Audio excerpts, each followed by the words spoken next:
Good Thursday, everyone. Welcome into another edition of the Volquest.com Mailbag Podcast. Glad to have you along with us on this Thursday. Remember, hit that subscribe button on YouTube. Hit the like button. Get this thing to 500 likes. You can also sign up and subscribe at Volquest right now. Tons of coverage going on at Volquest.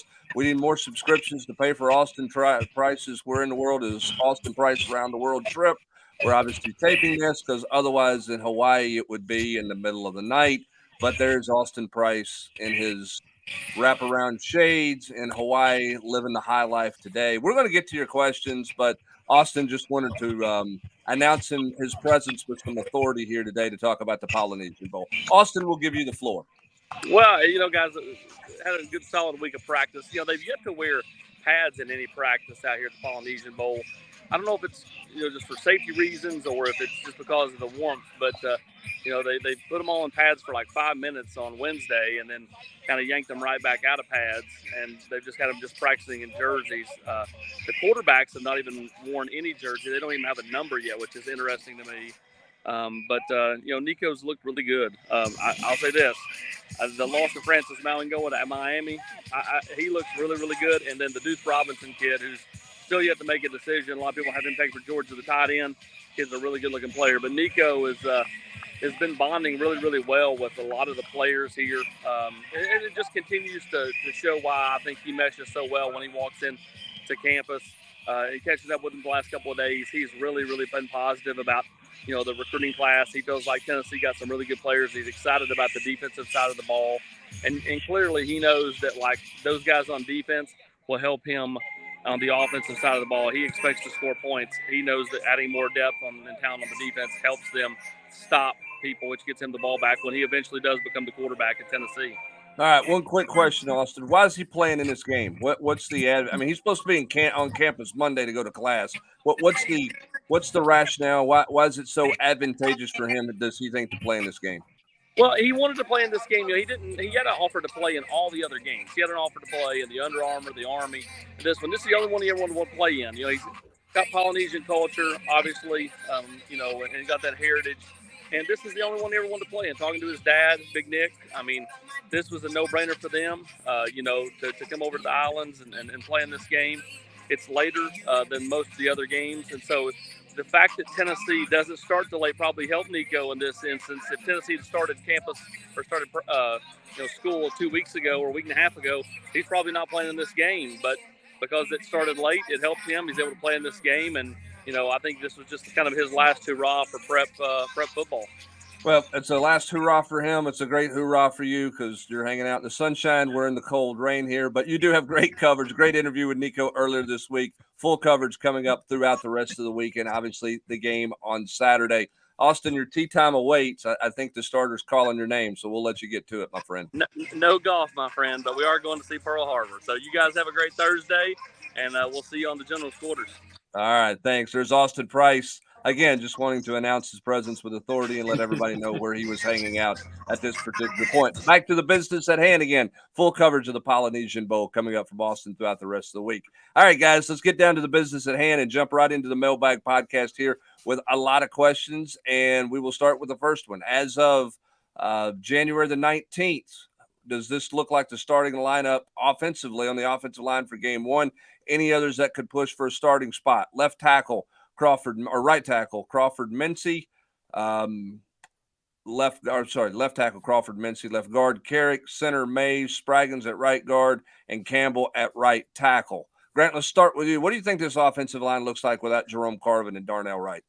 I think they got big questions to answer. I think it's a good job that it was a good job done by the staff to address that a lot in the transfer portal. I don't know what exactly Carrick is going to look like at guard. He did play tackle, if I'm not mistaken, mostly at Texas, right, Brent?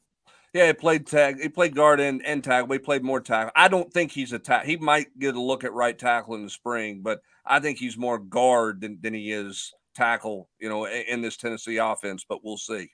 I mean, I think just this offensive line, just in general, in this system, as fast as it goes, as quickly as they're getting rid of the ball, you don't have to have, the biggest name guys up front. They've done a lot of work with not a ton of, the biggest name talent's not up there on the offensive line. Now they do have big holes to fill with those guys that have left, and I think they did a good job addressing that in the portal. But I don't know how they go about what these guys look like until we kind of get some eyes on them in the spring or what they look like working 5 wide. Matt, it feels like they're. I mean, Dane Davis, I guess, could be an option at tackle, but outside of that, they're kind of settled with those bodies that he mentioned at the tackle spot. When you talk about uh, Campbell coming in, and you talk about Crawford, and you talk about Mincy at guard. Ollie Lane has played some snaps. He's been more than serviceable in some starts there. I guess in theory he could battle with Curick for a guard spot. With Spraggins in there with his experience as well, right? Yeah, I think so. And then where does Addison Nichols slot in? What do they do with him during the spring?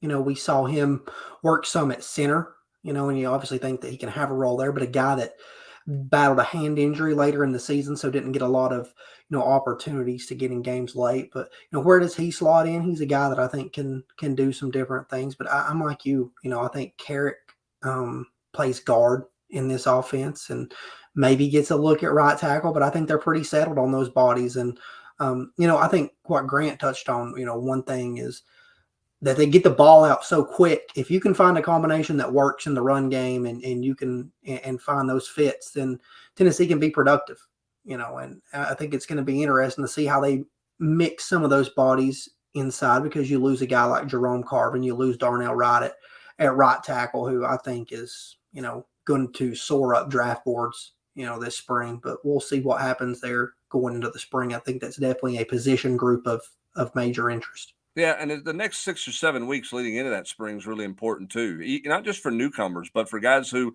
redshirted this year that are going to go through, a full off season again. What do their bodies look like differently? How do those things go? Will be interesting to see. Sam Smith, 22-33. Rob Lewis, to you. Any worry with Tennessee's basketball schedule being so backloaded, having played only one bubble team in SEC play so far, with Alabama, Arkansas, Auburn twice, and a trip to Lexington left at the end of the schedule? I mean, what's the worry? I mean, you play a bunch of good teams late, or you hadn't played anybody yet. I'm not trying to be flippant. I don't really understand what he's asking. I think the notion, I want to take this and infer here, the notion being that the jury's still way out on Tennessee. Oh, I would totally agree with that. You don't put a whole lot of stock in winning big at South Carolina and sweeping Mississippi State. Yeah, or do you? No, I don't put hardly any stock in it. I mean, the South Carolina game at Kentucky last week was just, to me, one of the weirdest things that's ever happened. I don't know, Grant. I mean, they get right back on the horse last night or Tuesday night, get smoked at home by Ole Miss. I mean, I don't think you can read anything into that. I think Tennessee's a good team. I mean, are they, the 5th best team in the country like they were rated before the Kentucky loss? I'm not sure about that, but you got the Kansas win. That proves something. I mean, I know that was 2 months ago, but I mean, that's pretty solid. But no, I don't think you've really got Tennessee's measurement yet, because you play a bunch of bottom feeders in the SEC right now. For both of you guys, Grant, I mean to interrupt you, but for both of you, how much do you take away from their ability to win at Mississippi State as shorthanded as they were? Is that a one-off that, hey, they found a way to win, or is that one you keep in the back pocket to say, boy, they can take a lot from that? Let me unmute myself. I think it would be one thing if they just came out and Mississippi State didn't play well from the jump, but what Tennessee looked like the first 10 to 15 minutes of that game is as lost as they were at times, as erratic as they were at times, as hard as it was for them to find just a offensive rhythm, offensive buckets back to back, just that. I think from the way they went the first 15 minutes to the way they went the last 25 minutes, the answers they found, kind of what they had to find something, and they did it through Zakai and they did it through Julian Phillips. I think the way they did it, it's a pretty big character win, regardless of what Mississippi State is, how good or bad they are, because you are missing 2 guys that are starters, 2 guys that you rely on heavily. Santi's your leading scorer. Tyreek, he hadn't done a ton, but he's still a guy that can handle the ball, and he gives you a point guard option instead of having Zakai out there for 40 minutes. So the way it happened, I think it's a character win, and it's something that you can point to moving forward for this team. Yeah, I would call it a program win. I mean, I think what you saw last night was, to me, I mean, that win embodied everything that Rick Barnes' teams have been about since they've been at Tennessee. And it was a bounce back, because I thought they got punked against Kentucky. I mean, that's one of the few times I can ever remember thinking that Tennessee was not the tougher team, that they didn't meet the other team's intensity. And I think kids were embarrassed by that. I can guarantee you that they just got absolutely blasted by their head coach in film session, and I thought that was a big bounce back. On the schedule side of it, I would rather it be backloaded, so you have those games that are intensity against that good elite competition, the better teams in this league that are going to be NCAA tournament teams, opposed to playing all those guys in early January. Then you're playing the back half of the league heading into March, and you have to kind of flip it back on a little bit. I think you'd rather have that intensity, that difficulty, strength of schedule closer to March, and that way you roll straight into postseason play a little bit more tested. Yeah, and the SEC's done this for a number of years. And it's not just Tennessee that they do this to. I mean, they load it up to where, everybody's kind of playing, they're tougher teams. Not as tough as Tennessee. It might be a little bit of an extreme example, but if you go look, Auburn, Kentucky, Arkansas, I mean, they're all kind of similar to what Tennessee is doing, and that's I don't fault the SEC for doing that to drum up interest at the end of the year when people are really paying attention to basketball. Yeah, no doubt. It helps your TV ratings, and conversely, probably helps your tournament teams get themselves ready as well. Z-Vols wants to know, Matt, do you expect Joshua Josephs and/or Pierce to eclipse 6 sacks this season? They're listed at 238 and 242. There's no way Joshua Joseph's at 238 respectively. What are they actually at? I don't know their weight, but there's no way Joshua Joseph's at 238. Pierce might be closer to 235, but Joseph is not there. What do you think about those guys in terms of getting to the quarterback? We saw Pierce in mop-up duty with 2 sacks this year and about 40 or 45 snaps worth of play. Yeah. I don't know. I would take maybe a push on that. I don't know that either one of those guys eclipse 6. Byron Young, your sack leader this year, was 7, and yeah, that's a lot of production to replace in a guy like him that did so much in the run game as well. I like their length. I like what they do as far as getting after the pass rusher, but we'll see where they come in terms of development. I think Josh Joseph's got a lot more, meaningful snaps this year, no doubt. Probably the freshman MVP for the defense, if you really want to get technical about it, but a guy that did a lot of things and played some meaningful roles. So, where do those guys go? I think they both have the potential to do it, but, to put expectations on them moving into one of those guys moving into that starting role, it's a lot to lay out there right now. I'd probably take a push. I think you could see one of them get, 4.5, 5, maybe 6. We'll see. Yeah, I think it'd be hard for him to get there. I mean, Tim Banks likes to blitz as much as he does anyway. It's going to make it, to me, it's going to make it hard for somebody to get a bunch of sacks. But hey, if they can get to the quarterback, Rob, without bringing extra people, life changes dramatically for Tim Banks defensively. Oh, no, I mean, that's one of the biggest, it's Captain Obvious, but I mean, that's one of the biggest deals in football at any level. I mean, if you can get there with 4, it makes everything, easier and different. And golly, for Tennessee, I bet Tim Banks would like nothing better than to be able to get there with 4 after, the pass defense that Tennessee has had to kind of field the last couple of years. Yeah, after having to blitz the house to try to get there. All right, let's go back to hoops. Volken's got a question here for both of you guys. Not to live in last week's Kentucky game, but do you think the rebounding issue might have simply been about Uros not only being on the floor for extended minutes, but also being the offensive focal point? Volume shooters rarely are huge rebounders, and Uros has never been a huge rebounder anyway. Do you see any way that Coach Rick Barnes plays Uros and Jonas together against smaller bigs like Kentucky had, or are they just going to have to get the rebounding to pick up from the regular 4s? Put me down as somebody who hopes we never see Uros and Jonas play together. No, thank you. I don't want to see that. And Grant, I don't know if you agree. I mean, Uros played 25 minutes that game, which is a lot. I mean, more, but I mean, when he's playing 16, 18 minutes a game, Tennessee's the leading rebounding team in the SEC. So I can't sign off on him playing a lot as being the reason Tennessee got out rebounded 43-23. No, I think it was Julian picking up a couple early fouls. I mean, Julian's a leading rebounder on this team, average per game, I think, at this point in the season after his 11 at Mississippi State. Olivier Comeau wasn't really a factor in that Kentucky game. He's one of your better rebounders. I mean, Uros is as big as he is. He's not the most effective rebounder on this team if you look at the numbers. So maybe it does have a little bit to do with him being on the court for more minutes, but it's also just these guys have to avoid early foul trouble, have to be able to stay on the floor longer because those are some of your better rebounders. Those guys just have to have a bigger impact on these basketball games, in my opinion. It's not a 20 rebound difference because Euro's played right. That's true. Six or eight more minutes. Yeah, no doubt about that. Also, this here from Volquest: can Crawford, back to football, can Crawford play right tackle, or is he Zoolander and can only turn one direction? I think Crawford can play right or left. I think he's more comfortable left, Matt, but I think he can play right or left. I'll be fascinated to see how much they work him on the right side this spring, where they work Campbell. Where does Mincy factor in? How do they kind of sort? Mincy, we know, is locked in on the left, but how they sort the rest of that out, right and left, is going to be a bit interesting to watch. Yeah, it is. I'm like you. I think Crawford can play right or left. I don't think he has trouble with. I think, again, he's more comfortable on the left. I think in the time that we've seen him at Tennessee work more predominantly at the left, and he looks more comfortable there. But yeah, it's just going to be such an interesting position to focus on this spring with Campbell coming in, the starts that he has.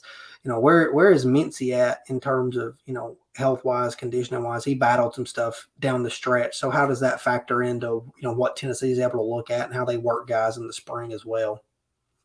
Also from Volquest, we know Joe Milton is a bit of a freak in terms of arm talent alone. He's more than a bit.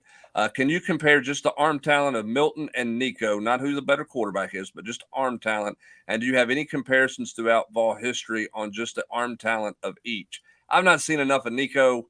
Joe Milton is an arm I've never seen.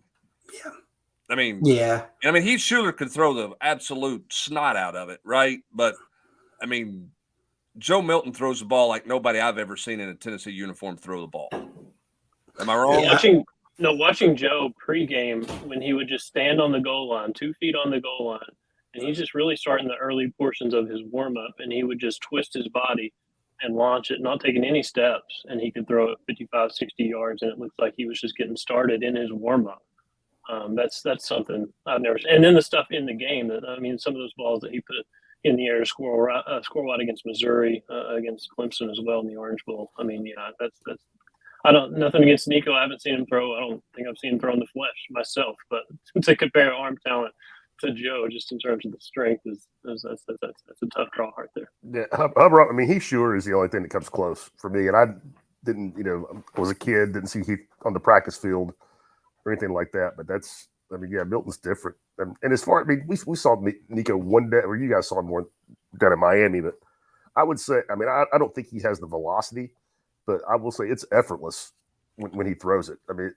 It looks easy. Yeah, I don't know that it's 70. I don't know that it's 70-yard effortless like no, Joe's not like is, Joe, but it's. Hey, Rob, where would you put Tony Robinson in the conversation? Man, I barely remember. I don't think he could sling it. He could sling it. I don't think he had Milton's fastball. Do you? No. The thing about Milton is it requires when he torqued one, he had to get his trunk in it. Like he had to get his lower body generating and going in it. The thing with Joe is as Grant was saying, he doesn't even have to have great footwork, and he can still flip it 50 yards. And that's the difference to me than any other quarterback we've seen. I'm not seeing anybody who can do that. You know who's close, Huber, is one of our all-time favorite recruits. Jamarcus Russell. Your boy Jamarcus Russell. One of your favorites to deal with, Rob Lewis. He can throw it now. He had a big one. Don't know why or where, but he could throw it. There's no question about that. The funny thing is, in this offense, is arm strength, I don't know, just in terms of distance throwing the ball. How far could Hendon throw the ball? In this offense, it's more about how quickly you can read how you can think this offense, how quickly you can think this offense, work through your reads, know who you're looking for, make the right decision in that progression early in the snap, early in the play. It's more about almost how quickly you're processing this offense mentally as much as it is what your arm looks like. Yeah, there's no doubt about that. It's the process. And that's where Hendon Hooker took the biggest strides from year 1 to year 2 was his ability to process it in this offense. Joe looked better. Joe did it in mop-up duty for the most part. He did process it well, I thought, in the Clemson game. I thought he threw guys open, Matt. I didn't think he waited until guys got wide open in the Clemson game, which was a positive step forward, I think, for Joe and something that has to continue this offseason for him. Yeah, look a little bit more confident, a little bit more comfortable And I think, like you said, a few times threw guys open. The throws into the end zone, specifically to Squirrel. I mean, that was a BB. I mean, that was a dart. And the fastball for Joe is always working. Where can he go change of pace? That's what I'm interested to see. Is there going to be any kind of change of pace? Is he going to have a change up this year to continue to do some of those things? So we'll see. But I don't know that we're going to see another fastball in terms of Joe Milton for a long, long time. I mean, no, it's different. That's for sure. Vol fan 615. Here's a recruiting calendar proposal. What if schools sign 10 scholarships August 1st, but then sign the rest in the old February date? Schools can lock up their quarterback and other premium prospects, but late bloomers still get a shot in February. What do you all think happens? All right, first of all, that's not going to work because somebody's going to get their feelings hurt because they're pick number 11 and not pick number 10. Hey, we like you. You're the most important guy to us, but you can't sign till February. So that's not going to work in the relationship deal. But I do think this topic, and Jesse Simonton had something about it coming out of the coaches convention. I think this topic is going to be a fascinating discussion. Guys, on what are they going to do? Are they really going to take it back to the old school February date? Are they going to bump up the early date into August? What is the answer to find some kind of relief to the coaches and also not overburden the kid any more than they're already overburdened at this point with the recruiting process? Matt, I think it's the most complicated lack of answer, but you have to find an answer in the world of recruiting right now. Yeah, I agree. I don't know what the answer is. We've talked about this a couple of times. I don't know what the answer is. I don't know how you get to it, but you have to find it. If it's August, maybe that works. You're coming out of a summer of official visits and, a little dead period in there when things open back up, I guess late July for a week. But if it's August, that's fine. And then you still have a chance for late bloomers and more evals. But I don't know. It's tough. That recruiting calendar, the month of December is brutal. And you said it, I think, well, the other night, Brent, we're going to run people out of the industry, going to run good people out of the industry because of burnout, due to that. I'm interested to know how many people were at the coaching convention, how many coaches were able to slot time to get there, How many people just blew it off? You know what I Yeah. mean? It's just like, hey, it's a weekend off. I'm going to stay at the house. Yep. I mean, you think about it. I mean, last weekend, Tennessee's class is done. Last weekend was junior day. This weekend is move-in weekend for the incoming guys, and they'll do some walk-on unofficial type stuff. And then they've got another junior day. They're not going to have an official visitor of note in the month of January, but Rob, they're working every weekend in the month of January. I've advocated for it to be August from the start. I've always felt like December was so what? I mean, it's after the season's over. It's less than 2 months before the February signing day. I've always felt like if you wanted to substantially change things, the December was not the way to do it, and that was before the transfer portal was a thing. I mean, when you throw that in on top of it, it's a nightmare for coaches. I'm a strong advocate for doing it. September, Labor Day, around Labor Day before high school gets into full swing, and I don't see the downside. I mean, they've been doing it in basketball for decades. I mean, if things change at your school, if coaches leave, ask out of your LOI. I mean, that's become just nothing. I mean, kids, that used to be a big deal. Will schools let them out? Well, and it's a no-brainer anymore. So I'm a strong proponent for August. I mean, it speeds things up. It really puts pressure on you nailing your evaluations, like the poster is asking about it. It's a downside for maybe some kids, for some late bloomers. But if you're really wanting to affect the game, move it to August. I mean, December to me has always felt like nothing. I'm still thinking about what the poster asked, these 10 spots, and what was the date? You can get 10 guys August at what point in the year? August imagine the drama around these 10 spots. It would be like Willy Wonka's golden ticket search at some of these places, trying to get some of these kids trying to jockey for position to get one of those 10 spots. And I mean, it's just like the college football playoff. Like there's 4 teams right now. Number 5 is the one that's always complaining about getting left out. They're going to go to 12 teams. Then it's going to be number 13 that's going to be complaining about getting left out. Could you imagine number 11, number 12, number 13, whatever on these scholarship, offer, whatever recruiting after this top 10 or these 10 names? Like the drama there, man. Make your own reality TV show out of that stuff. Yeah, no doubt. Here's what I would like to do. I wish I could poll the Big Ten and the Northeastern coaches who are all advocates for the early signing period and early official visits, and ask them if they like their life now that they can get guys in for warmer weather visits, or if they would really like to go back to the old school days where it's one signing day in February, but you get the month of May off and you get the month of July off in recruiting, and you just bring kids in for camp visits and camps in June, and you don't deal with official visits.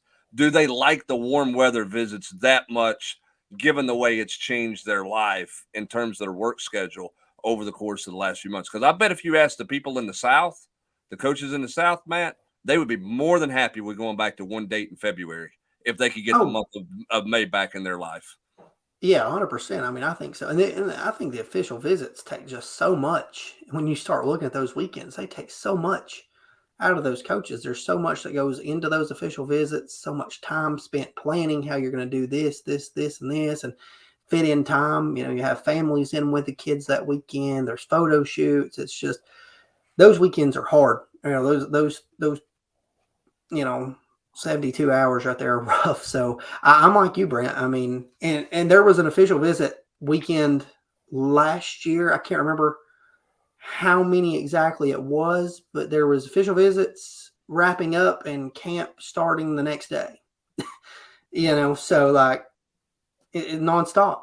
Yeah, it is indeed that. All right, second part of his question, is it the new normal to only keep 2 scholarship quarterbacks on the roster? Is that the inevitable trade-off of any time you bring in a good quarterback recruit in the world of the transfer portal and NIL? I think it's going to be hard to have 3 on the roster, three good guys. I think Tennessee's an anomaly with last year. That's my opinion, guys. You'll never see a backup like Joe Milton again, I bet. That's a bold statement, but I bet you'll never see a 5th-year guy who started games at this level at places like Tennessee and Michigan who sits around and waits. Yeah, I think Tennessee's the perfect example. The situation they're in right now, like you don't really want to go into the season with 2 scholarship quarterbacks. You're not going to feel great about that. But who are you going to get to come in here out of the portal or whoever it is, a high school kid that's going to come into this situation and think, you know what, I'm going to sit here and sit 3rd on the depth chart or whatever, and just wait. I mean, when you're going to get your opportunity, I think Tennessee's a perfect example of how difficult it's going to be to ever have 3 scholarship guys on roster that are sticking with you for multiple years, where you feel good about your quarterback depth. Yeah, I mean, nobody's mad at Taven Jackson for leaving. I mean, everybody gets it, right? Yeah, totally. It was the common sense move. Like, why? I mean, what else is he going to do? Oh, here's another question. I mean, what if Nico? I mean, doesn't start, but if he just lights it up whenever he comes, whenever he has mop up duty, maybe starts again because whatever, he looks great whenever he gets a chance to play for a freshman. How hard is it going to be to sign a kid in 24? And not just for 10. I mean, for anybody in any program in the same circumstance, not just Tennessee. I think it's going to be hard, Matt. Yeah, I do too. I think it's going to be really hard. I think it's an ongoing evaluation for Tennessee. That's why I said earlier on the general's quarters, I just don't think there is a guy right now that they can push all in on, because you have the issue of Nico sitting there on the roster, and maybe the conversation gets easier if Joe Milton, Hendon Hooker gets drafted, Joe Milton comes out in mid-October, wins the starting job before the season, comes out mid-October and is being talked about getting drafted. Maybe someone's willing to say, hey, you know what, I'm willing to sit a couple of years in that system to get my chance, and all I have to do is get one good year to go to the league. But again, it's a rarity in today's world. You can go somewhere and play, and if you do that and you want to go back to a bigger school at another time, or transfer, you've got that one-time option to do so. And the tough thing about the quarterback position is there's only one on the field at one time. It's not like, cornerback, wide receiver, tight end, tackle, where you can find a way onto the field, even if you're not the best guy on the roster. So that's tough. Right. I don't know. Yeah, I don't either. All right, Anthron's got some quick recruiting questions for you here, Matt. We appear to be in good shape for multiple defensive backs after junior day. How many DBs are they taking in this class? I don't know. I think, they signed 5 last year. Would have liked to have got 6 with, Sylvester Smith tried to circle back to Tyler Scott, but that didn't really, go anywhere. So yeah, I think 4, 4 to 5 guys again. We'll see what's out there, but I think 4 is probably the number. Right now you have Caleb Beasley committed. There's a lot of interest from guys that are defensive backs right now. You've got Marcus Gorey. It's a defensive back. He can play corner for you, can play nickel. You've got Boo Carter, who you've been in a good spot with for a while, that can play safety. And then the 2 Maryland kids, you're in good spots with both of those guys, and Tennessee feels comfortable with both of those guys in those evals. So, we'll see where they go, but I think 4 probably. Yeah. Where do you think Tennessee is with running back targets in the 24 class? Who are the top priorities? Yeah, I think it starts, you got Jarrett Gibson in twice during the season, and he's the guy, but that's a battle. That at the end of the day, that's a battle. You've got everybody in the country involved there. He's at IMG, and it's only going to be a really tough recruitment, but that's at the top of the board there. You got Jordan Marshall coming in this upcoming junior day on the 28th, and he's continued to have good conversation with Tennessee, likes Tennessee. You're probably battling Ohio State there the most right now. And then, Daniel Hill from Mississippi, he was a guy that was hoping to be in this past junior day, could be in on the 28th. We'll see if he makes it in, but you're battling Alabama there right now. And Alabama has some momentum in that one. So outside of those 3 guys right now, there's Cam Davis in Georgia. That's a guy that I think you could see Tennessee circle back to. But right now, I think those are the 3 top guys at the position, in Gibson, Marshall, and Daniel Hill. With the season now over and looking at next year, there's been a player every year that's taken a major step forward to being a major contributor that we didn't see coming. It was Theo Jackson in year 1, Beasley in year 2. Who do you think it's going to be in 23, Grant? Give me your on the roster, out of the blue guy for next year. Are we talking just offense or defense? We'll go everybody. He didn't specify, so I'll put the qualifier in. Can I take the obvious and go squirrel, given the what happened in the Orange Bowl and the 10 targets and what looks like he has some chemistry there? He's not out of the blue, though. He played. Out of the blue. Oh, gosh. I don't know. You're going to have to circle back to me. Out of the blue. I don't know. Matt, you go. Out of the blue guy, that's tough. I'm interested to see what Jordan Thomas does in year 2 at the safety position. I still think week 1, we're going to see a group of veterans out there in the secondary. Until I see otherwise, I won't be convinced. But Jordan Thomas, a guy that did a lot of things for Tennessee on special teams this year. I'm interested to see what he does in in year 2. Another year in the weight room and another year in the system. I think he's a guy that could at least find his way into the rotation more. Maybe not that out of the blue breakthrough guy, but that's a guy that I'm interested to see what happens. Yeah, it's a good one. I think Pierce has got a chance.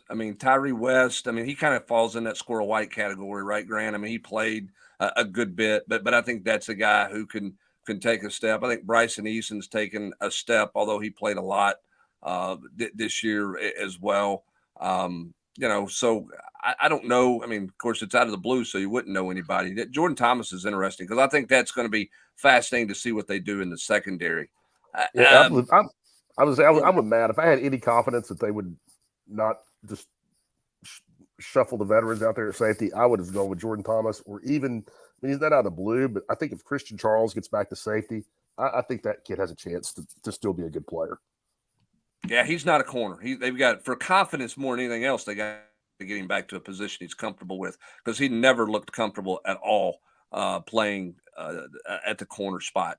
CN31, when the roster is healthy, does Phillips feel like he should default to the veterans on the team? It seems like coaches and players say they want to see him be aggressive and have that aggressiveness all the time. But when Santi and Triple J have been out there, he has been more willing to be that.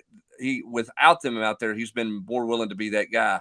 when everybody's healthy, he seems to disappear at times. He could be a game changer, in my opinion, playing like he did against Mississippi State, South Carolina, and Vanderbilt. What do you say, guys? Grant, I don't really feel that way. I mean, maybe you do, but I don't. I just think he's a typical freshman. I mean, I don't think he defers to Santi or Josiah. And I mean, Rick calls stuff for him. I mean, in games, I just think he's up and down like a lot of kids. I mean, it's an interesting dynamic because there are a lot of veteran pieces around him. There are a lot of guys that have done a lot over the course of their careers, and he is a guy that, he's not. I don't know. He's a quiet kid. He's not the most in your face, aggressive personality. I think more than anything, if he's not being aggressive and if he's not looking for his shots or he's not looking to drive, I think it's up to Josiah and it's up to Santi and it's up to those other guys to stay in his ear that they need him to be that aggressive kind of guy. They need him to be, he's not going to get 18 and 11 every night, but he's got to be a lot closer to that and that level of involved in the offense, opposed to what he was against Kentucky or some of these other games where he kind of just goes missing. I think that's a benefit from being shorthanded at Mississippi State, that maybe he sees that and maybe his teammates see that and they can push it a little bit more. But it's an interesting dynamic at least. But I just think it's about being a freshman. I mean, look, what did he do against Kansas after he just eviscerated USC? I mean, he scored 25 against USC. He came back the next day, and I think he had 5. Right. I mean, it just happens with freshmen. Yeah, I think for him, it feels like he needs to see the ball go in the basket early. And I think that's a freshman thing. I think when he made that first early 3 in Starkville, and offensively, he seemed to have a little more confidence or aggressiveness about him, Grant. I'm not saying he went hog wild, but that got him into a flow. If he gets off to a slow start, it feels like he does kind of want to disappear because it's the freshman part of him, right? Yeah, I mean, he had that early 3. He got to the free throw line in the second half. And I think that started a stretch there over 3 minutes where he scored 8 straight points. He had that big dunk to follow that Urosh miss in the paint. He had that really tough finish in traffic after driving to the rim. Probably the best play we've seen him make all year was at Mississippi State Tuesday night. I mean, against Kentucky Saturday, they go up 8-0 on a Julian Phillips bucket that he kind of got a roll on, and I saw him celebrate that bucket more than I've seen him celebrate any other moment, I think, in his freshman season. And then after that, he picks up a couple quick fouls and he's out of it. So I do think he needs to see it early. He needs to see a shot go down. He needs to get a little confidence and score in a couple different ways.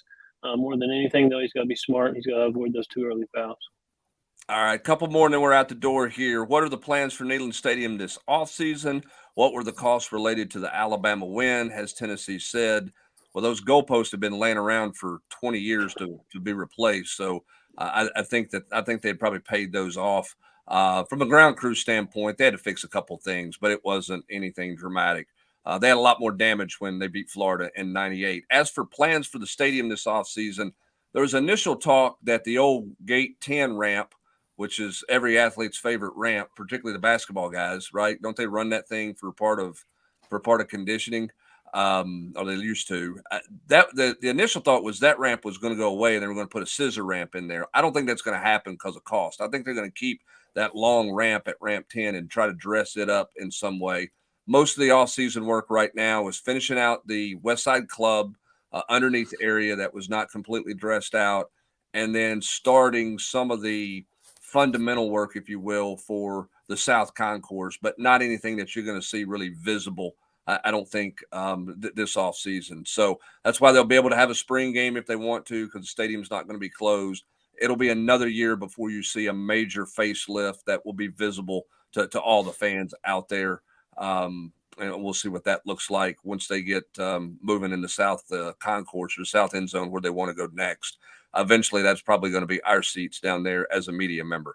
I Heart Vols wants to know, in the NIL area, what's a better recruiting tool, a big endorsement deal or a track record of getting guys to the league? What do you think is the most important thing right now? Matt, I'll start with you. I still go back to the track record of getting guys to the league right now. I mean, there's going to be guys that go for the NIL deal and they're out there and that's all they care about. But a lot of these kids, have good support systems and understand that, that's where the real money is made. There's going to be opportunities. If you go somewhere where there is a track record of getting developed, then most likely you have success on the field. The NIL deals are also going to come, and you're still going to get to the league. So for me, it's still the track record of development.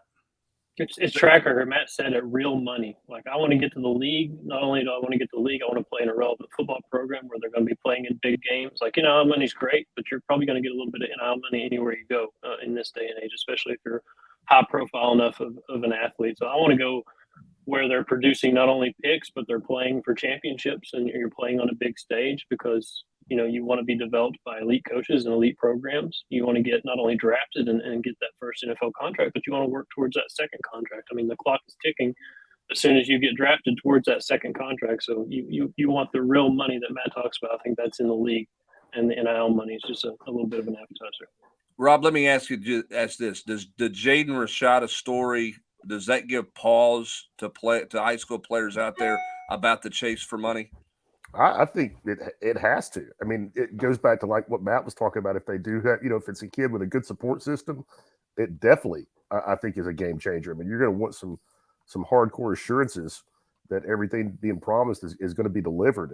And, whether you do that in writing or, or just straight cash homie, I don't know. But I mean, I think that the way that thing unfolded, kids at that level are going to, I think, really want to have some ironclad assurances that everything that's being thrown out there is real. Yeah, I mean, I think I've said it. I think that story there's lessons to be learned from collectives, from coaching staffs, and from prospects through the Jaden Rashada story at Florida. And everyone has to take those lessons and learn from them moving forward to try to manage what is the wild, wild west and appears to remain that way for a while. So we'll see. That's going to do it for this edition of the Mailbag Podcast. We appreciate all the questions. Got to most of them, and lining back up. We'll do it again next Thursday, as we do it every Thursday. Don't forget, we got full coverage of the Polynesian Bowl. Tennessee takes on LSU on Saturday. We got coverage of that. Who knows what else is coming down the pike for Tennessee in terms of recruiting in the next few days. Transfer portal closes later today. We'll see what happens with that. All kinds of things going on right now in the world of college athletics, and that includes the University of Tennessee. Don't forget, subscribe to Volquest.com. Special offer for you right now. Jump on that before you get to football season. It's a great time to check us out. Hit that like button. Subscribe to the YouTube channel as well. That's going to do it for this edition. He's Matt Ray, Rob Lewis, Grant Ramey. I'm Brent Hubbs, and for Austin Price and his blue blockers, wherever they might be on the island, that's going to do it for this edition of the Mailbag Podcast. Have a great Thursday, everybody.